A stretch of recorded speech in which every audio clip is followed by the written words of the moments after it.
अगर आप चैनल पे न्यू हैं तो चैनल सब्सक्राइब करें और बेल आइकन को प्रेस करें ताकि आपको न्यू वीडियो की नोटिफिकेशन मिल सके। मॉर्निंग स्टूडेंट्स, लास्ट वीडियो में हमने इलेक्ट्रोमैग्नेटिक वेव्स के बारे में पढ़ा था। आज का हमारा टॉपिक है इलेक्ट्रोमैग्नेटिक स्पेक्ट्रम। इलेक्ट्रोमैग्नेटिक स्पेक्ट्रम में क्या आता है? The arrangement of different electromagnetic radiation in order of wavelength and decreasing order of frequency, और डिक्रीजिंग ऑर्डर ऑफ फ्रीक्वेंसी में अरेंज करा होता है। जो डिफरेंट डिफरेंट इलेक्ट्रोमैग्नेटिक रेडिएशन होती है वो कौन कौन सी होती है? जैसे cosmic rays, gamma rays, X rays, ultraviolet rays, visible rays, infrared rays, microwaves and radio waves. तो इनमें ये इलेक्ट्रोमैग्नेटिक रेडिएशन होती है। तो इस तरफ जो है वेवलेंथ इंक्रीज कर रही है और इस तरफ क्या हो रहा है? फ्रीक्वेंसी क्या कर रही है? इंक्रीज कर रही है।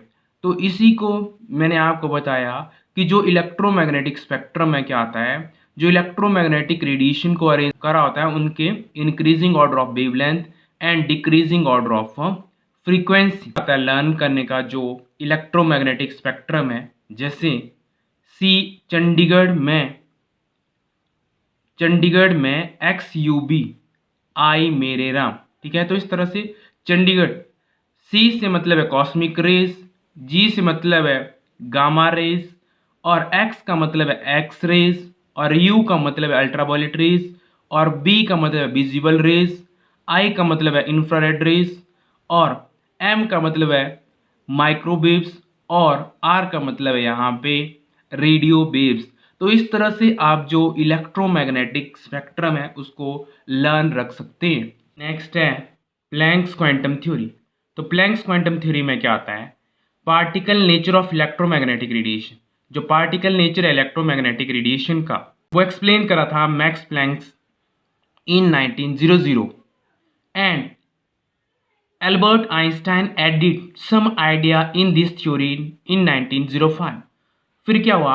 जो पार्टिकल नेचर है इलेक्ट्रोमैग्नेटिक रेडिएशन का वो किसने करा था? एक्सप्लेन मैक्स प्लैंक ने इन 1900। और and Albert Einstein added some idea in this theory. जो एल्बर्ट आइंस्टाइन था उन्होंने ऐड करा आइडिया उस थ्योरी में 1905 में, एल्बर्ट आइंस्टाइन ने। तो उन्होंने कौन कौन से आइडिया ऐड करे? तो जैसे फर्स्ट है the radiant energy is emitted और एब्जॉर्ब। जो रेडियंट एनर्जी है उसको एमिट करते हैं या क्या होता है? एब्जॉर्ब होता है। एमिटेड और absorb not in the form of small packets of energy, ठीक है। किसमें मतलब जो रेडियंट एनर्जी है उसको एमिट करते हैं या क्या करते हैं? एब्जॉर्ब करते हैं, but in the form of small packet of energy. और each such packet of energy, ये जो पैकेट्स ऑफ एनर्जी है in case of light quantum of energy is called photon. तो उस क्वांटम ऑफ एनर्जी को क्या बोलते हैं? फोटोन बोलते हैं। तो जो रेडियंट एनर्जी है वो एमिट करते हैं या क्या करेंगे? एब्जॉर्ब करेंगे, but in the form of radiation. Radiation की फॉर्म में एमिट करते हैं या पैकेट ऑफ एनर्जी की फॉर्म में एमिट करेंगे। The energy of each quanta is directly proportional to the frequency of radiation. जो एनर्जी ऑफ ईच क्वांटम है वो डायरेक्टली प्रोपोर्शनल है किसके? Frequency of radiation.